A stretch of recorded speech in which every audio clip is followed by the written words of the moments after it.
Bienvenue à bord du vaisseau Hypersensas. Bonjour à toutes et à tous et bienvenue dans votre épisode quotidien du Défaussé. Le Défaussé, c'est une émission qui va parler de jeux de société et pour ce faire, bien sûr, je suis accompagné d'Alex. Bonjour à tous et à toutes. Alex, nous sommes sur notre calendrier de l'Avent, nous arrivons sur la fin et nous avons Une nouvelle voix. une nouvelle voix parmi le loufoque qui est là. Il est là, il s'est désigné comme sauveur de la situation, personne ne connaissait les règles de ce jeu. Il s'est dit tout simplement, bah moi je peux vous l'expliquer si vous voulez. Et il s'est assis parce qu'on lui a dit assieds-toi. Il prend le micro, il s'appelle Maxime. Bonjour Maxime. Bonjour. Maxime, de quel jeu tu viens nous parler aujourd'hui ? Codex Naturalis.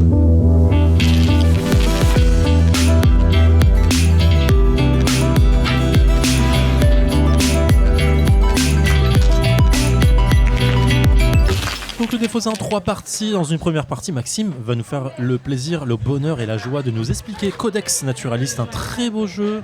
Il va nous expliquer les règles, comment on y joue et ainsi de suite. Et dans une seconde partie, nous allons jouer. Dans une troisième partie, nous allons régler nos comptes, dire ce qu'on en a pensé et tout le batara.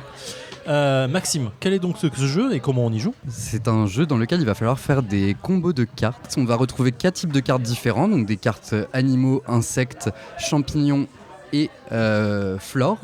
Et il va falloir donc en poser une à chaque tour parmi 3 qu'on aura dans les mains. On va avoir des conditions de placement pour certaines cartes et d'autres vont nous apporter les ressources nécessaires à ces placements. Quand se déroule le tour de jeu ? Mon tour de jeu va se dérouler de la façon suivante. Je vais donc choisir une de mes 3 cartes, la poser sur mon plateau de jeu selon si j'ai des conditions ou pas et selon la possibilité de les placer en fonction de la forme des cartes et des possibilités de positionnement. D'accord. Donc, par exemple là, c'est une carte rouge. Pour la placer, il faudrait qu'elle soit à côté d'une carte rouge ? Alors non, vous voyez que du coup sur les cartes vous allez avoir des coins qui vont être libres ou non. On va avoir par exemple sur cette carte 2 coins libres et sur cette carte 4.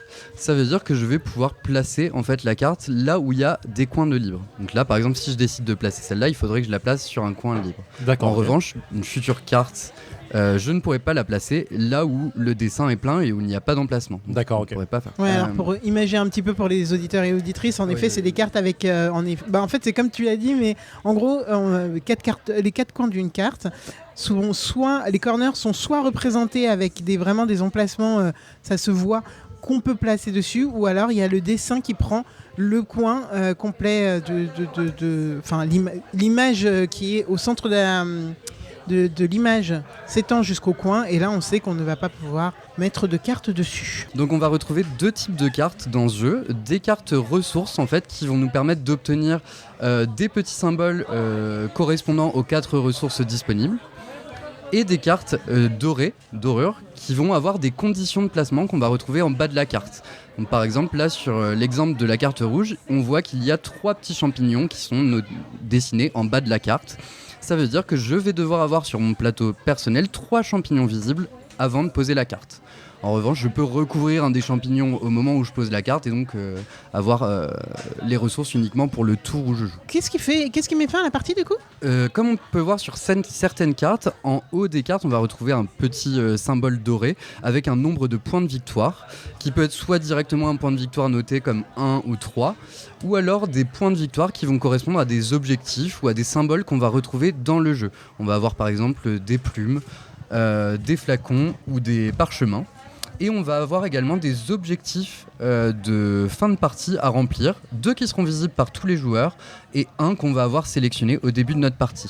Donc on va retrouver par exemple avoir 2 points de victoire par trio de champignons, ou alors en fonction du positionnement des cartes. On va avoir des conditions de positionnement des cartes qui peuvent nous rapporter des points de victoire en fin de partie. Okay. La première personne qui atteint 20 points de victoire va mettre fin directement à la partie, puis on va compter les points de victoire apportés par tous les objectifs afin d'obtenir les scores finaux. Donc si on finit en premier les 20 points, on n'est pas sûr de gagner quand même. Ok. Ok. Bah, c'est super clair. Ça me semble super En clair. vrai, j'ai déjà joué. Ah ok, d'accord. Mais ok, nickel. Eh ben écoute. Merci beaucoup Maxime. Merci Maxime pour cette explication. Mais carrément. Je te propose de jouer directement. Let's go. Moi déjà, Ça va vite comme je sais pas non plus. ça, 3 C'est moi la ramasse. Ça m'a fait quoi ? Ça m'a rien fait. Mais je vais quand même essayer de rabaisser mon truc parce que sinon là je... bien monsieur. qui est caché. J'aurais bien aimé. Chez Wool Love.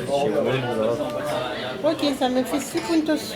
Et nous sommes de retour après 15 minutes de Codex Naturalis en compagnie de Tonio. Maxime nous a laissé tranquille après avoir expliqué les règles gentiment de ce jeu. Ma chère Alex, qu'est-ce qu'on pense de Codex Naturalis ? Alors c'est un jeu que j'ai déjà éprouvé pas mal de fois sur BGA. C'est un jeu que j'aimais beaucoup parce que je le trouve très apaisant. Je n'ai aucune idée de quel est le lore, mais en tout cas j'ai l'impression de faire mon petit jardin, même ma forêt en fait là. Voyons les choses en grand. Donc je fais ma forêt. J'ai envie d'avoir des petits champignons, des petits papillons. Je les mets, ça me fait des points et je monte tranquillou sur ma piste de score. Enfin vraiment, on peut pas dire qu'on va se tirer dans les pattes dans ce jeu. On peut pas non plus trop s'empêcher de faire quoi que ce soit à part aller prendre la carte que quelqu'un voudrait. Et encore, on est tellement, on est assez loin quand même des objectifs que les autres peuvent avoir et sur leur plateau et dans les cartes qu'ils ont en main, les choses qui vont leur permettre de poser les cartes par la suite, etc. Que bon, vraiment, c'est juste un petit jeu très très cool sur le thème de la nature.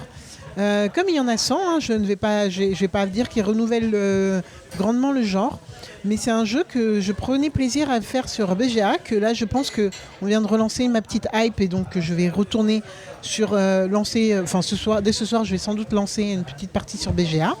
Par contre, l'avoir dans ma ludothèque, je ne pense pas, parce que c'est pas le genre de jeu que j'aurais envie de sortir si j'ai des joueurs autour de la table, si j'ai des joueurs et joueuses. Je pense que je vais préférer d'autres jeux, tout simplement. D'accord. Donc, pas dans ma ludothèque, mais quand vous voulez sur BGA, Zephyriel. Écoute, ça fait, je crois que c'est ma 3e partie. J'arrive pas à accrocher à ce jeu. Je comprends la mécanique, je comprends pourquoi c'est bien, mais je suis en mode oh là là, c'est long pour rien. En fait, je vais décorréler j'arrive pas à rentrer dedans et je pense que j'ai du mal à calculer en fait ce que je dois faire correctement pour gagner. Et du coup, je suis en mode putain, je marque pas de points. Pourquoi ? Ah oui, il me faut encore cette ressource. Ah oui, il faut que je l'ai mal placée. Et du coup, je pense que il faudrait que je joue beaucoup pour arriver à comprendre la mécanique de placement et de reste pour commencer à faire des points. Et du coup, je suis un peu perdu là-dessus. Et du coup, je prends pas vraiment plaisir sur le jeu. Je vois que c'est un bon jeu, je vois que mécaniquement ça fonctionne, je vois que c'est vraiment agréable. Moi, je m'ennuie fortement autour de la table. Dans ce jeu, ouais. Ouais, c'est incroyable. Et sur BGA, je l'ai testé une première fois, j'étais en mode oh là, c'est long et c'est chiant. C'était pas agréable. En physique, je me suis dit ok, il est super beau par rapport à BGA. Enfin, je me rendais pas trop compte sur BGA. Il est vraiment incroyablement beau, ça me donne envie. Et à la fin de la première partie, je suis en mode ok, je me suis pas ultra amusé non plus. Et là, c'était pareil, je me dis ok, je connais le jeu, je vois comment je dois faire les points. Et je suis en mode ah putain, il me manque encore une ressource. Ah merde, je peux pas placer parce que je l'ai mal placé là et du coup ça va me couvrir la ressource après et je sais pas pourquoi j'arrive pas à rentrer dedans. Ça me frustre énormément. Mais du coup voilà. C'est tout. Antoine ? Bah moi j'ai beaucoup aimé, comme vous dites, la patte graphique elle est très stylée sur le jeu. Je le trouve gratifiant sans qu'il soit super complexe. J'entends par là, tu fais ton truc, machin, d'un coup, bam, 5 points de victoire, t'es tout content, même si tu gagnes pas, ça fait plaisir. Petit jeu puzzle, non j'aime bien, franchement c'est super rapide, pas du tout compliqué, j'ai kiffé. Et en plus, facile à expliquer finalement. Ouais. Très simple et facile, même si c'est vrai que moi j'y avais pas joué depuis au moins, 6 mois, 1 an. Je me rappelais pas de toutes les subtilités et tout, donc il faut se replonger vite fait dans les mini-règles qu'il peut y avoir. Mais très très facile à ressortir. Ouais, et puis ça doit jouer pas à 2-4 joueurs, ça va être exactement le même jeu, quoi. C'est vraiment pas la prise de tête, je pense. Ouais, pour les gens qui veulent des petits jeux d'affrontement, c'est pas mal. Hein. Complètement, Vraiment, c'est vrai ça. C'est rapide, mignon comme tout. C'est un jeu de composition. C'est exactement ça. Ouais. Et franchement, ça fonctionne. Mais je comprends aussi ce que tu veux dire. C'est pas un jeu où il y a un rythme et un dynamisme. Et donc, c'est plus. Je pense que le problème vient de moi, toi. Vraiment. Hein. C'est vraiment après, la lisibilité dans le jeu, pour moi, elle est impossible. Et tu vois, quand tu dis que c'est un jeu de puzzle, je pense que ça match je suis nul en puzzle, j'arrive pas à matcher les pièces correctement. Donc en fait, je pense que ça match aussi un problème de visibilité de jeu. En fait, je sais pas comment expliquer ça, quoi. Non, je vois, ouais. T'as d'enchaînement de comment faire ton composé, quoi. Ouais, composé, ouais. Voilà, je suis nul en composition, sachez-le. Ça arrive. Écoute, on t'accepte quand même autour de notre table. C'est gentil. Mais oui, viens avec nous, Zéphi Zéfou. Et du coup, c'est ça qui va clôturer cette émission. Cependant, il me semble qu'on l'a pas fait avec Maxime parce que c'était une première pour Maxime Donc je ne lui ai clairement pas demandé. Mais Antoine, reprends la main. Fais-nous la petite fiche technique. Du coup, nous avons joué à Codex Naturalis de 2 à 4 joueurs pour une durée d'à peu près 25 minutes à partir de 7 ans. C'est un jeu de Thomas Dupont et les graphismes Maxime Morin et c'est édité de chez Bombix. Eh bien, merci beaucoup. Je vais reprendre la main sur cette émission, alors que j'en s'est rendu compte avec Alex que oui, c'est moi qui l'ai présenté à la base. Écoute, merci Tonio de ta présence sur ce jeu et d'avoir perdu face à Alex qui a gagné 1 point devant toi. On se retrouve demain, bien évidemment. Merci au Loufoque. Venez vous Toujours. éclater ici. Et voilà, on clôture là. Merci. Ciao. Fin de transmission.